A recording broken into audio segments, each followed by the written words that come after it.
नमस्कार, स्वागत है आप सभी का। आप देख रहे हैं मुद्दा आपका। मैं हूं प्रीति सिंह।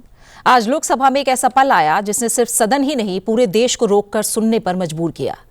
वंदे मातरम की 150वीं वर्षगांठ पर लंबी चर्चा हुई और प्रधानमंत्री नरेंद्र मोदी ने लगभग 1 घंटे तक इस राष्ट्रगीत की ऐतिहासिक यात्रा, सांस्कृतिक ताकत और स्वतंत्रता संग्राम में इसकी भूमिका को बेहद भावुक लेकिन तथ्यपूर्ण तरीके से रखा। प्रधानमंत्री नरेंद्र मोदी ने कहा कि वंदे मातरम सिर्फ गीत नहीं, ऊर्जा है जिसने गुलामी के अंधेरे में भी देश को जगाए रखा। आज की ये चर्चा इसलिए भी महत्वपूर्ण है क्योंकि वंदे मातरम को लेकर संसद की ये बहस केवल इतिहास की याद नहीं बल्कि डेवलप्ड इंडिया के विजन से जुड़ा एक कल्चरल कॉन्फिडेंस मूवमेंट भी है। आज के भारत में जब हम आत्मनिर्भरता, एकता, एक तरह से संस्कृति की बात करते हैं, अपनी जो हेरिटेज है उसको लेकर जो हमारी प्राइड है उसकी चर्चा करते हैं, तो वंदे मातरम सिर्फ एक प्रतीक भर नहीं, एक राष्ट्रीय आत्मा की तरह हमारे सामने खड़ा होता है। लेकिन इस चर्चा के भीतर पॉलिटिकल लेयर्स भी थी। विपक्ष ने कुछ ऐतिहासिक और राजनीतिक सवाल उठाए। प्रधानमंत्री नरेंद्र मोदी ने 1937, 1975 और विभाजन के दौर का संदर्भ दिया और देश को याद कराया कि किन परिस्थितियों में वंदे मातरम के कुछ हिस्सों को हटाया गया।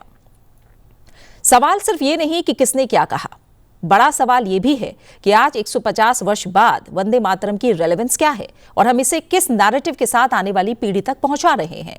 यही वजह है कि आज हमारा जो ये कार्यक्रम है, जो चर्चा है, ये सिर्फ एक सांस्कृतिक या भावनात्मक बहस भर नहीं है, ये एक नेशनल रिफ्लेक्शन है। एक कोशिश है कि हम समझें कि इस गीत की शक्ति, उसका राजनीतिक सामाजिक मीनिंग और आज के भारत में इसकी जो कंटेम्प्रेरी रेलेवेंस है वो क्या है। हमारे साथ चर्चा के लिए दो बेहद खास मेहमान आज जुड़े हुए हैं। मेरे साथ चर्चा में मौजूद है डॉक्टर हरीश चंद्र बर्नवाल, जो कि सीनियर जर्नलिस्ट हैं, साथ ही ऑथर हैं, सीनियर वाइस प्रेसिडेंट है ब्लू क्राफ्ट डिजिटल फाउंडेशन के। बहुत बहुत स्वागत है आपका डॉक्टर बर्नवाल, शुक्रिया हमारे साथ इस चर्चा में जुड़ने के लिए आपका। साथ ही विष्णु शर्मा जी, ऑथर और लिरिसिस्ट, हमारे साथ जुड़े हुए हैं। विष्णु शर्मा जी, आपका भी बहुत बहुत धन्यवाद हमारे साथ इस चर्चा में जुड़ने के लिए।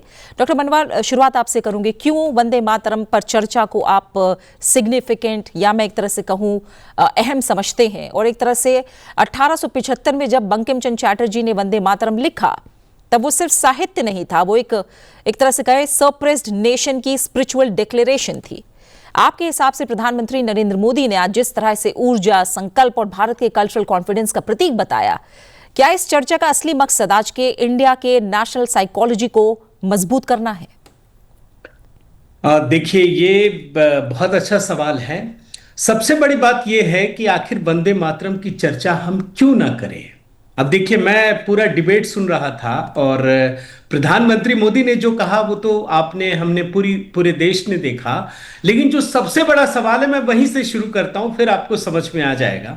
जैसे लोकसभा में कांग्रेस की नेता प्रियंका गांधी ने सवाल उठाया कि देश में इतने सारे मुद्दे हैं, हम इस पर चर्चा क्यों कर रहे हैं। अब सवाल है कि क्या वंदे मातरम पर हम चर्चा भी नहीं कर सकते हैं? आप समझिए इस बात को। आज पूरे देश में और पूरी दुनिया में जो सबसे बड़ी बात इस समय सामने आ रही है, आप किसी भी फील्ड में चले जाइए, भारत में पुनर्जागरण का दौर चल रहा है इस समय।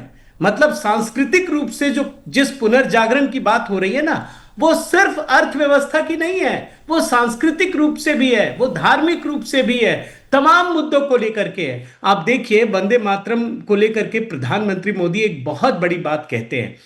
जिस समय इसके 50 साल पूरे हो रहे थे उस समय देश गुलाम था। निश्चित रूप से वंदे मातरम क्रांतिकारियों के लिए एक उद्घोष वाक्य था, लेकिन जिस समय वंदे मातरम के 100 साल पूरे हो रहे थे, क्या यह देश लोकतंत्र मना रहा था? हमने वंदे मातरम की चर्चा तक नहीं की, यह सच्चाई है।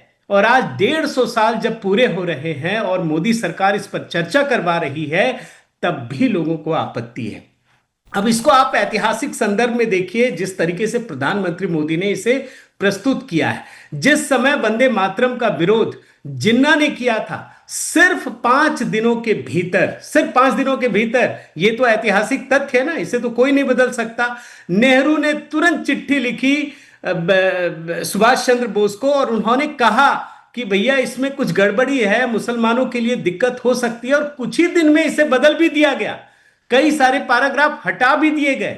तो अब सवाल है कि वंदे मातरम के बारे में हम क्या चर्चा भी नहीं कर सकते? चलिए मान लीजिए, मैं आपको एक और संदर्भ देता हूं कि वंदे मातरम की कुछ पंक्तियों में मुस्लिम लीग को आपत्ति थी, कांग्रेस ने मान भी लिया। चलिए ठीक है, मान लिया, आजादी के बाद तो वही हिस्सा है जो वंदे मातरम आपने राष्ट्रगीत के रूप में अपनाया। लेकिन आज भी जो कट्टरपंथी ताकतें हैं और कांग्रेस की भी ताकतें हैं, वो भी वंदे मातरम का गान करने में सीधे सीधे मना जी। करती है। कांग्रेस उसका विरोध नहीं करती है। इस वजह से अगर आप देखिए तो वंदे मातरम पर यह परिचर्चा वास्तव में जो इतिहास को सामने लाने की कोशिश है ना, वो एक साथ कदम मैं समझता हूं। बिल्कुल। विष्णु शर्मा जी, प्रधानमंत्री ने कहा कि वंदे मातरम ने गुलामी के अंधेरे में भी देश को हिम्मत दी। एक लेखक और लिरिसिस्ट के नाते आप क्या समझते हैं, क्या लगता है आपको कि जो वंदे मातरम है उसकी एक तरह से इमेजरी और रिदम आज भी क्या यंग इंडिया के इमेजिनेशन को उसी तरह छूती है जैसे फ्रीडम स्ट्रगल में छुआ था, और ये क्यों जरूरी है? आपकी नजर में ये चर्चा क्यों जरूरी है? देखिए, इसको ये समझना होगा कि वंदे मातरम जो था वो सबसे पहले चर्चा में कब आया। आपने कहा कि 1975 में उन्होंने लिखा, ठीक है। फिर आनंद मठ की जो कहानी थी महेंद्र और भवानंद जी की, उसमें उसको पिरोया गया और उस कहानी के जरिए वो फिर आया बाहर। लेकिन चर्चा में कब आया? जब वो स्वदेशी आंदोलन, जब बंग भंग का आंदोलन शुरू हुआ, उसके साथ स्वदेशी का आंदोलन शुरू हुआ, वहां पर ये गीत जन जन की आवाज बन गया और फिर वहां से वो क्रांतिकारियों के बीच गया। तो इस दौरान हो क्या रहा था कि जैसे ये गीत आया तो अभी ये कहते हैं ना, इसमें जो हरीश जी ने बताया और मोदी जी ने भी बोला कि मुस्लिम लीग में सबसे पहले इसको इश्यू बनाया। तो मैं वही बताना चाहता हूँ, उस वक्त स्थिति ये थी, मैं 3 मुस्लिम चेहरों के नाम लूंगा जो स्वदेशी आंदोलन के चेहरे थे और लोग उनके बारे में गूगल करें और पढ़ें। एक थे, वो वंदे मातरम के इतने पुरजोर समर्थक थे। आप सोचिए, बंग भंग का आंदोलन है जिसमें हिंदू मुस्लिम, जो बंग भंग का विरोधी है वो लड़ रहा है और वो साथ मिलकर लड़ रहा है और वो वंदे मातरम उनका हथियार है। और वो उनमें नाम था एक लियाकत हुसैन का, वो मतलब प्रोमिनेंट चेहरे थे उस वक्त के, और उन्होंने वंदे मातरम को आगे रखे और कितने लोगों को जोड़ा लगातार। उसको आप पढ़िएगा, लोग, अब्दुल रसूल थे एक दूसरे, अब्दुल रसूल बैरिस्टर थे जाने माने, उन्होंने कभी वंदे मातरम पे सवाल नहीं उठाया, वो आगे बढ़ के वंदे मातरम गाते थे।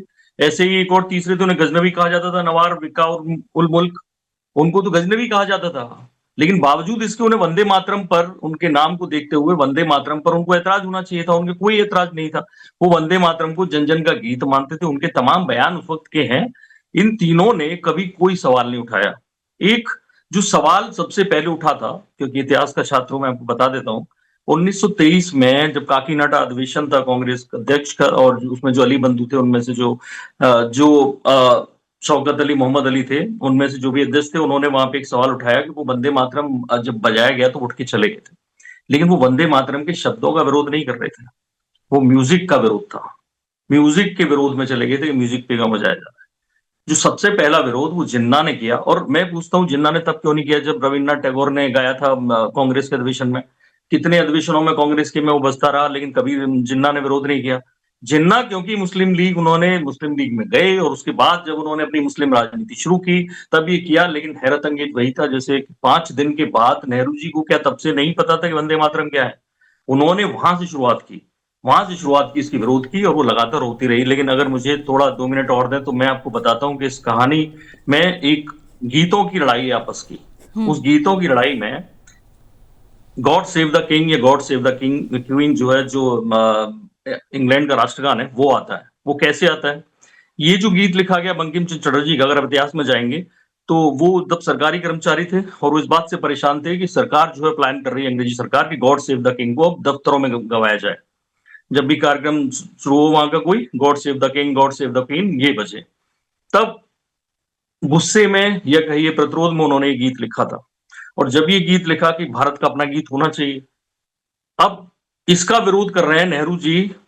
और वो कैसे कर रहे हैं? वो करते हैं, वो अगर एक चीज तो शायद मोदी जी ने बोली नहीं उस वक्त, मैं पूरा उनका सुन नहीं पाया, कि जब जनगण मन और वंदे मातरम पे तय होना था कि राष्ट्रगान कौन सा होना है, तो नेहरू जी की एक स्पीच है और उस स्पीच में वो बता रहे हैं कि हमने वंदे मातरम, जब आजाद हो गया देश लेकिन संविधान नहीं आया, उसने बीच में, क्योंकि देश तो टेक्निकली आजाद था लेकिन हमारा अपना कोई राष्ट्रीय गीत नहीं था, और तो उन्होंने वो जो गीत था वो भेजा, वंदे मातरम और जनगण मन। तो वो कहते हैं कि फॉरेन ऑर्केस्ट्रा का कहना है कि जनगण मन अच्छा बज रहा है, इसलिए हमने जनगण मन को ओके कर दिया है। इसके लिए कोई समिति नहीं बनी, कोई संविधान सभा में बहुत डिबेट नहीं हुई कौन सा होना चाहिए, बस ऐलान कर दिया गया। और नेहरू जी खुद कह रहे हैं क्योंकि वो विदेशी ऑर्केस्ट्रा उसको अच्छा बजा पा रही है, इसलिए हुआ। अब इसमें मैं एक चीज और जोड़ना चाहूंगा। इंदिरा गांधी का एक इंटरव्यू है, मेरी किताब इंदिरा फाइल्स में भी है वो। उसमें इंदिरा गांधी कह रही है कि जब आपको ध्यान होगा 26 जनवरी 1930 जो 1929 में तिरंगा फहराया गया और ये तय किया गया कि 26 जनवरी 1930 को पहला स्वतंत्रता संग्राम मनाया जाएगा।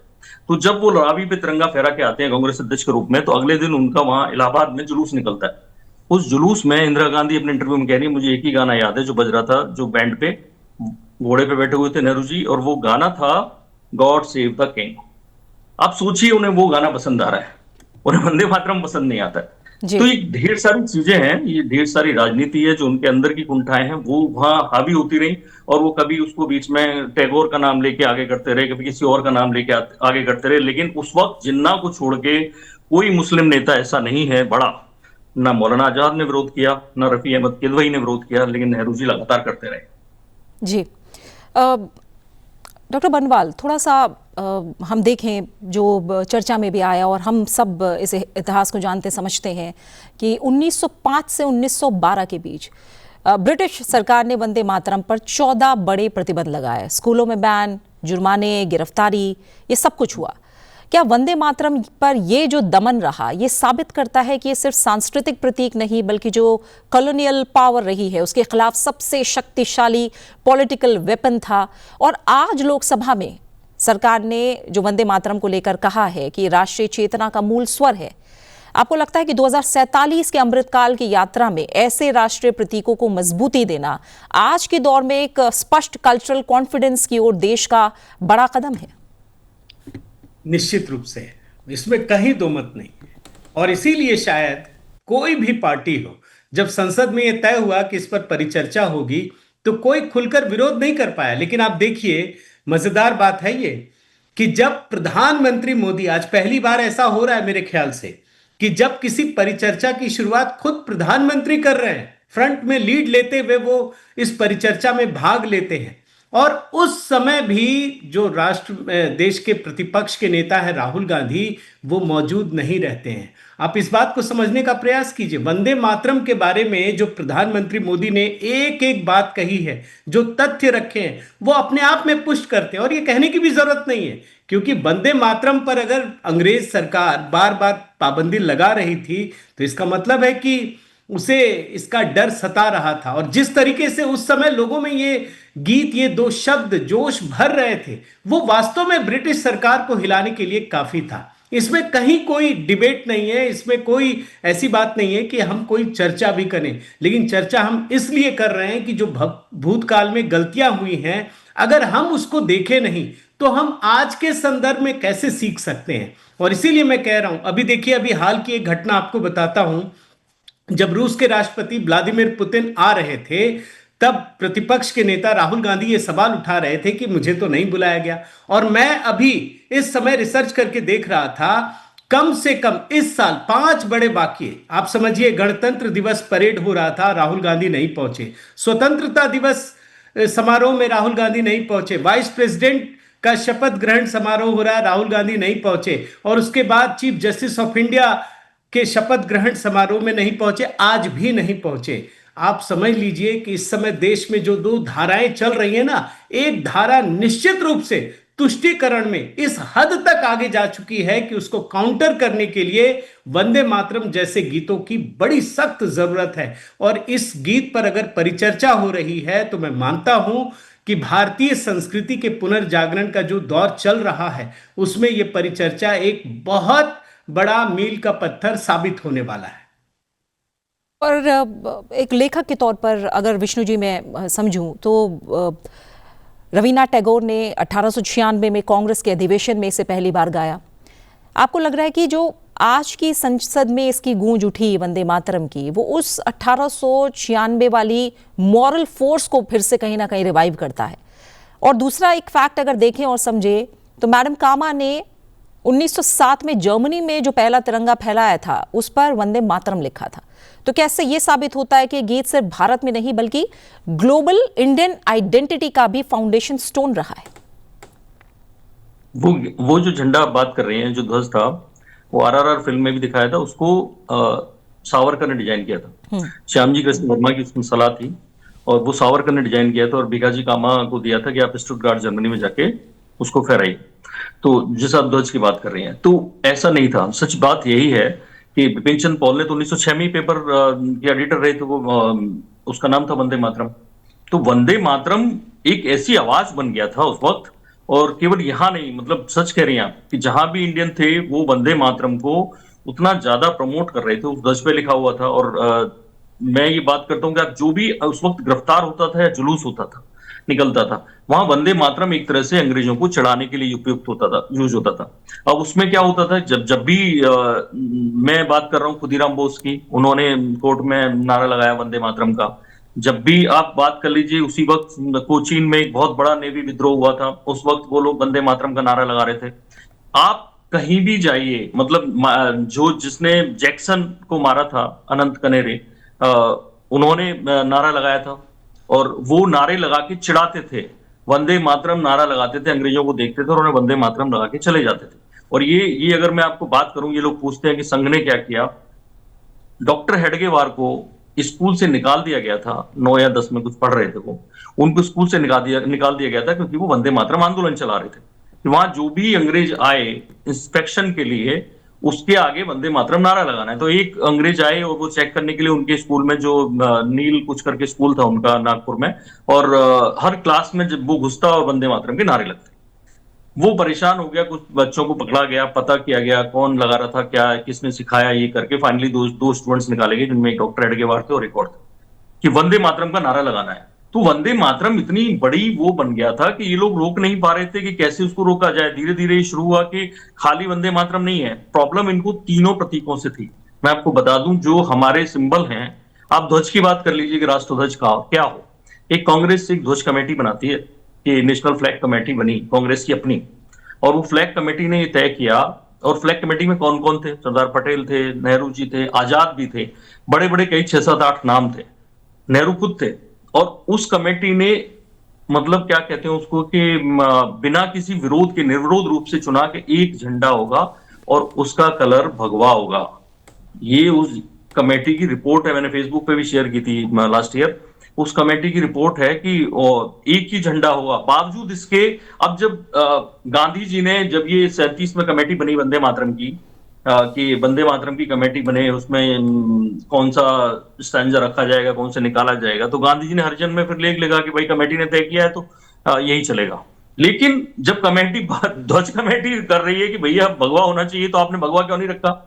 लड़ाई इस बात की है कि आपने फिर वहां पे तिरंगा रखा। वो कहते हैं, इसका सारा उन्होंने डाल दिया कि गांधी जी ने कहा है कि भैया हिंदू मुस्लिम ईसाई, बाकी सिख ईसाई सारे सफेद में आ जाएंगे और ये हिंदू और मुस्लिम का ही कलर रहेगा। लेकिन उन्हें बाद में लगा मैसेज गलत जाएगा, तो फिर उन्होंने वीरता का प्रतीक बना दिया केसरिया को, उसको हरे रंग को हरियाली का प्रतीक बना दिया। तो ये दूसरा था कि उन्होंने कैसे हजारों साल से जो ध्वज चला आ रहा था उसके साथ, भावनाओं के साथ खिलवाड़ किया। इवन किसी भी कांग्रेस के नेता ने उस वक्त नहीं कहा कि कोई और झंडा होना चाहिए, लेकिन नहीं। और गांधी जी तो चाहते थे कि उस पर यूनियन जैक लगे, जो तिरंगा था उसके कोने में यूनियन जैक हो। क्या उनकी बात मानी जाती? आप सोचिए क्या उनकी सोच उस वक्त रही होगी, वो किस दिशा में काम कर रही थी सोच उस वक्त उनकी, जो भी माहौल रहा होगा। लेकिन आज की पीढ़ी को कतई पसंद नहीं आएगा। तीसरा सिंबल लीजिए आप, चक्र। जो चक्र है, आप कहते हैं कि धम्म चक्र है और अशोक की लाट से लिया गया, उसमें 32 जो तीलियां हैं, 32 तीलियां होती हैं। नेहरू जी ने उसमें 24 छपवा दी। किसी ने पूछा भी तो बोले चलो अब भी छप गई है, छप गई है। तो इस तरह से जो तीनों प्रतीक होने चाहिए थे, चाहे वो राष्ट्रगीत या राष्ट्रगान हो, चाहे वो झंडा हो, और चाहे वो उसके बीच का चक्र हो, तीनों पे खूब इन्होंने मन की जो करनी थी। उन्हें नहीं पता था कि एक दिन सोशल मीडिया आएगी, एक दिन इलेक्ट्रॉनिक मीडिया आएगी, वो सवाल उठाएगी, ये सब कुछ होगा। वो जो मर्जी होती थी करते थे और उन्होंने तब किया भी था। और ये तम लगातार ऐसा होता आया है। और इसलिए इन्हें वो एहसास नहीं है कि वंदे मातरम में वो क्या जान होती थी, जिसकी वजह से इतने लोग वंदे मातरम बोल के किसी से भी भिड़ जाते थे। और उन्हें लगता था कि ये वो नारा है या मंत्र है जो हम सबको एक कर सकता है, यूनाइट करने के लिए। वही मैं नहीं बोल रहा हूं, उस वक्त के तमाम मुस्लिम नेताओं ने बोला है कि इस वंदे मातरम में वो ताकत है कि ये अपने देश को एक करता है। उन्होंने लगातार ये बात बोली है। और मैं सबकी, मतलब रफी अहमद किदवई तो चाहते थे कि ये स्कूलों में गाया जाए। ठीक है। इन सब ठीक है। नेताओं को किनारे करके एक जिन्ना रह गई और एक नेहरू जी रह गए। जी जी। बस और उन्होंने डॉक्टर हमारे देश को एक तरह से तय कर दिया। डॉक्टर बनवाल, जो एक सवाल उठता है, इस पर आपकी राय क्या होगी? जैसे प्रधानमंत्री नरेंद्र मोदी ने भी 1937 की घटना का जिक्र किया, जब जिन्ना के विरोध पर वंदे मातरम के कुछ हिस्सों को हटाया गया था। विपक्ष ये कह रहा है कि ये इतिहास को सिलेक्टिव तरीके से पढ़ना है। आपकी नज़र में आपको क्या लगता है, इस जो हिस्टोरिकल रेक्टिफिकेशन है, इसकी आज क्या ज़रूरत है और क्यों है? देखिए, इसको समझने के लिए एक उदाहरण देता हूं। बड़ी बात क्या होती है कि गलती कोई भी इंसान कर सकता है, किसी से भी हो सकता है। उसको एक्सेप्ट अगर कर ले तो फिर उसमें बुराई नहीं होती। पता चलता है कि ठीक है, आपसे गलती हो गई, आपकी नीयत अच्छी थी। लेकिन कांग्रेस की दिक्कत क्या है, जो इस समय की कांग्रेस है और जो ये पूरी की पूरी पीढ़ी चली आ रही है, इसकी दिक्कत यह है कि ये गलती करती है, उसे स्वीकार नहीं करती, बल्कि उसको और बड़ा करती है। अब जैसे मैं आपको एक उदाहरण देता हूं, राष्ट्रीय स्वयंसेवक संघ के बारे में मैंने अभी एक पुस्तक लिखी है, संघ की अनसुनी कहानियां। अब आप आश्चर्य करेंगे कि एक नैरेटिव बिल्ड किया गया कि संघ ने स्वतंत्रता आंदोलन में क्या किया। मैंने 225 कहानियां छांट करके निकाली हैं और लोग अभी काफी उत्साह के साथ पढ़ रहे हैं। मैंने एक कहानी देखी। ये बार बार कहा जाता है कि राष्ट्रीय स्वयंसेवक संघ ने तिरंगा नहीं फहराया कभी। तो सवाल उठता है कि तिरंगा पर किसने बैन लगाया कि आप तिरंगा फहरा नहीं सकते, जो दो समारोह है, राष्ट्रीय पर्व है, उसके अलावा, और क्यों लगाया गया, इस पर तो बात होती नहीं है। ठीक उसी तरीके से जैसे तिरंगा पर एक तरीके से पाबंदी लगा दी गई कि लोग उसे अपने घरों में या दफ्तरों में या कहीं पर भी फहरा नहीं सकते अपने सबसे बड़े राष्ट्रीय प्रतीक चिन्ह को लेकर, उसी तरीके से वंदे मातरम की भी कहानी है। मैंने इसीलिए आपको कहा कि चलिए, वंदे मातरम पर आपको दिक्कत थी, आपने उसके कई लाइनें हटा दी और आपको लगा कि मुस्लिम लीग अब साथ हो गया, तो फिर आपको पाकिस्तान देने की जरूरत क्या थी? और चलिए, आपने पाकिस्तान भी दे दिया, धर्म के आधार पर देश भी दे दिया, तो फिर आज कांग्रेस के कई नेता सिर्फ वंदे मातरम बोलने से भी क्यों परहेज करते हैं, खुलकर बोलते हैं? तब जाकर समझ में आता है कि इसकी जरूरत क्या है, क्यों आज ये सबसे अधिक जरूरी है। देखिए, इतिहास को हम क्यों याद रखते हैं, इस बात को समझना जरूरी है। इतिहास को हम इसलिए याद रखते हैं कि जो हमारी ताकतें हैं उसको संजोने का काम करते हैं। इतिहास को हम इसलिए याद रखते हैं कि जो हमने गलतियां की हैं, फिर उसी गलतियों पर हम आगे बढ़ ना जाएं। आज की परिस्थिति यही है कि जिस पाकिस्तान को हमने धर्म के आधार पर दे दिया, फिर से वही मांग कई लोग करते हुए दिखते हैं। तो अगर हम इतिहास को नहीं संजोएंगे, इतिहास को याद नहीं रखेंगे, तो हो सकता है हम पर फिर एक विभाजनकारी ताकत हावी ना हो जाए। और इस संदर्भ में अगर देखिए तो वंदे मातरम पर यह परिचर्चा बहुत जरूरी है। और सिर्फ भारतीय जनता पार्टी या सरकार की बात नहीं है, मैं देख रहा हूं लगातार कई बड़े बड़े नेता अन्य दलों के भी अपने विचारों को रख रहे हैं। और यही तो मंथन होता है ना, कि कोई किसी की अच्छी बात लग जाए तो आपको वो स्वीकार भी करना चाहिए, कुछ इल्जाम भी लगाए जा रहे हैं वो भी देखना चाहिए। जो गलतियां हैं उसको हम खुलकर स्वीकारें, चाहे किसी भी पार्टी की हो, और जो अच्छाइयां हैं उसको संजोने का काम करें। इसलिए मैं मानता हूं कि जो इतिहास में हुआ है उसको नई पीढ़ी को पता होना चाहिए, हमें उसे संजोना चाहिए और उसकी अच्छी और खूबसूरत बातों को अपने पास रखना चाहिए, ग्रहण करना चाहिए। और इसलिए इस पर जो विचार मंथन चल रहा है, मैं उसको बहुत जरूरी मानता हूं। बिल्कुल। और क्योंकि समय कम है, कुछ चीज़ें हैं, मैं विष्णु जी आपसे समझना चाहूँगी। एक तरह से बंकिम चंद्र चटर्जी ने मातृभूमि को देवी माँ के रूप में सिंबलाइज किया, तीनों रूपों में, ग्लोरियस, फॉलन और फ्यूचर राइजिंग। क्या आज का भारत उस तीसरे रूप, जो राइजिंग मदरलैंड का प्रत्यक्ष रूप है, जैसा बंकिम ने सोचा था, क्या आपको ऐसा लगता है? और अगर क्रिएटिव ऑब्जर्वेशन के नज़रिए से बात करूँ तो वंदे मातरम की भाषा संस्कृत और बांग्ला के बीच एक तरह से सस्पेंडेड है, लेकिन भाव यूनिवर्सल है। तो आज का जो मल्टीलिंगुअल भारत है, उसमें क्या ये गीत लिंग्विस्टिक यूनिटी का भी प्रतीक बन सकता है? नहीं, इसको AR रहमान ने और भारत बाला ने मिलकर प्रयोग किया।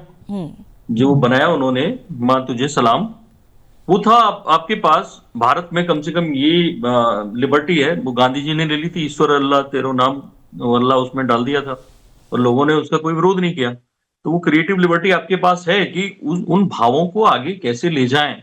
अगर वो लिख रहे हैं कि भाई जहां वो उन्होंने लिखा है कि तू ही दुर्गा, तू ही कमला, लक्ष्मी, जो भी उन्होंने लिखा, तो वो कहने का ही चाह रहे हैं कि भारत माता तू ही सब जगह है, हमारे लिए जितने देवी देवता हैं वो सब तुम ही हो, सब कुछ तुम ही हो। तो जैसे हमारे यहाँ गुरु को भगवान से ऊपर बताया गया है, गुरु गोविंद दो खड़े, तो देखा जाए तो हम लोग अपनी जो भारत माता है उसको उन सब देवी देवताओं के समक्ष या उनसे ऊपर रख रहे हैं, और ये बात जा रहा है कि हम फलानी देवी हैं, ये हैं, इनको तुम ही सारी कुछ हो और तुम ही सब कुछ हो और तेरी ही प्रतिमा मंदिरे लगी हुई है। अब आप उसमें इतने सारे जो फीलिंग्स जा रही है, उस फीलिंग्स को आज की लैंग्वेज में, जैसे मैंने राम पे रैप लिखा, बहुत सारे लोग हैं उसको अलग अलग तरीके से ला रहे हैं, उसको लाएं और उन्हें समझ में आएगा कि भाई जो भारत माता है जिसको हम अपने तरीके से प्रयोग करते हैं, जैसे उन्होंने किया, किसी ने उसको अलग तरीके से लिखा। केसरी फिल्म का गाना सुनिए, एक तरह से वो माता की तो बात की जा रही है और वो अपने तरीके से लिख रहे हैं। तो तमाम जो नई पीढ़ी है वो ये मान के चल रहे हैं कि भाई ये जो हमारा देश है वही हमें सब कुछ दे रहा है, वही हमें गर्व दे रहा है, वही हमें पाल रहा है, तो हम इसको किस तरह से ले जा सकते हैं। और वो लगातार ये चीज जो उस वक्त के क्रांतिकारियों ने समझी, एक उन्होंने एक मंत्र लिया कि भाई हम इसको लेके लड़ेंगे, हम अपनी भारत माता के लिए, जहां भारत माता कहते हैं वहां हम सबके लिए वो एक हो जाती है, हम सब उसके बच्चे हो जाते हैं, चाहे वो हिंदू मुस्लिम सिख ईसाई कोई भी हो। तो जब हम सबकी नजर में बराबर हैं, लोकतंत्र क्या चाहता है, हम उसकी नजर में बराबर हो, एक माँ के लिए अपने सारे बच्चे एक जैसे होते हैं। तो कोई नेता उठता है और वो कहता है ये डायन माता है, वो भारत माता नहीं है, आजम खान ने ये बोला था, तो तब लगता है कि इनको इनकी समस्या क्या है। क्योंकि क्यों मुस्लिम्स को, जिनको तब प्रॉब्लम नहीं थी, 1937 तक प्रॉब्लम नहीं थी, आप उनके मन में प्रॉब्लम क्रिएट करते हो और वो क्रिएट की जाती है ताकि आप अपने वोट बटोर सको। अभी ममता बनर्जी ने क्या किया, 150 साल वंदे मातरम के होने जा रहे हैं और वो क्या कर रही है, अपना एक स्टेट का लॉन्च कर दिया उन्होंने, अपना गीत वंदे मातरम के बजाय। उनपे कुछ करो, आप अपने एक स्टेट का लॉन्च कर देते हो, कोई भी, और इसमें अब मैं देखता हूँ कोई भी उतर जाता है। शबाना आजमी ने एक बार विरोध किया था। तमाम सारे लोग हैं जो लगातार वंदे मातरम का अलग अलग तरीके से विरोध करते हैं। ठीक है, और वो क्यों करते हैं, क्योंकि कहीं ना कहीं उनका मुस्लिम वोट बैंक है और वो मुस्लिम भी को भी समझने नहीं देते। यार रहमान आए, ठीक है। अब समय क्योंकि थोड़ा सा कम है, लास्ट कमेंट आपसे डॉक्टर बनवाल बहुत संक्षेप में। जैसा पीएम ने भी कहा कि यहाँ कोई पक्ष विपक्ष नहीं है, हम सब वंदे मातरम के ऋण को स्वीकार करने आए हैं। तो आज की जो राजनीतिक कटुता है उसके बीच क्या एक ये रेयर मोमेंट था जहाँ नेशनल यूनिटी की एक जेन्युइन कोशिश हमें दिखाई दी। वंदे मातरम किसी दल का नहीं, भारत की आवाज है, ये हमने सुना। आज की चर्चा क्या आपको लग रहा है कि जो भारत की पार्लियामेंट्री ट्रेडिशन है उसमें एक जेन्युइनली पॉजिटिव रिफॉर्म की तरह ये पल हमें देखने को मिले हैं? निश्चित रूप से मैं मानता हूं कि जो आज का डिबेट है वो वास्तव में एक सुखद अनुभूति देने वाला है। ठीक है, पक्ष है विपक्ष है, लोग एक दूसरे पर कटाक्ष करेंगे, लेकिन जिस तरीके से हर नेता ने, प्रधानमंत्री मोदी से लेकर जितने दल के नेता हैं, उन लोगों ने जिस तरीके से अपनी बात रखी, आप सिर्फ पिछले एक हफ्ते के वाक्य को देख लीजिए तो लगता है कि इस तरह की चर्चा होनी चाहिए। ये एक सुखद अनुभूति की तरह है, क्योंकि वंदे मातरम, देखिए, कोई विरोध नहीं कर सकता। अब विरोध करने का तरीका अलग है, नैरेटिव अलग है, मगर फिर भी मैं मानता हूं कि संसद में आज जो परिचर्चा हुई है वो निश्चित रूप से इस बात की तस्दीक है कि अगर सत्ता और पक्ष और विपक्ष दोनों आपस में बैठकर बात करें तो एक रास्ता निकल सकता है। संसद की जो गरिमा है, संसद का जो समय है, वो वास्तव में लोगों को दिखेगा कि हाँ, एक चर्चा हो रही है। बिल्कुल बिल्कुल। डॉक्टर बनवाल, बहुत बहुत शुक्रिया आपका हमारे साथ जुड़ने के लिए। विष्णु शर्मा जी, आपका भी बहुत बहुत धन्यवाद हमारे साथ मुद्दा आपका में इस चर्चा में शामिल होने के लिए। तो आज की चर्चा हमें ये जरूर दिखाती समझाती है कि वंदे मातरम किसी आइडियोलॉजी या पार्टी का सवाल नहीं, ये एक सिविलाइजेशनल इमोशन है, एक ऐसा गीत जिसने स्वतंत्रता संग्राम को दिशा दी और आज आधुनिक भारत के कॉन्फिडेंस को शेप कर रहा है। आज संसद ने सिर्फ एक गीत का स्मरण भर नहीं किया, बल्कि एक सांस्कृतिक स्पाइन को पहचानने की कोशिश की। प्रधानमंत्री ने जिस क्लैरिटी से इतिहास, राजनीति और सांस्कृतिक चेतना को जोड़ा, वो बताता है कि ये डिबेट फ्यूचर ओरिएंटेड था। आज हम सभी के लिए टेक अवे एक ही है कि वंदे मातरम हमारी कल्चरल मेमोरी नहीं, हमारी नेशनल इमेजिनेशन का ब्लूप्रिंट है। और सवाल अब ये नहीं कि ये गीत क्या था, सवाल ये है कि हम इसे आने वाली पीढ़ियों तक कैसे पहुंचाएं कि उन्हें भी वही ताकत, वही ऊर्जा, वही गर्व महसूस हो जो आज सदन ने भी महसूस किया। इसी के साथ मुद्दा आपका में फिलहाल इतना ही।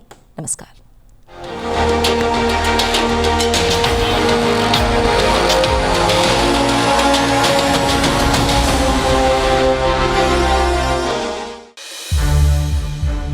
संसद टीवी के और भी प्रोग्राम्स देखने के लिए सब्सक्राइब करें हमारा YouTube चैनल और हाँ, इन्हें लाइक और शेयर करना ना भूलें।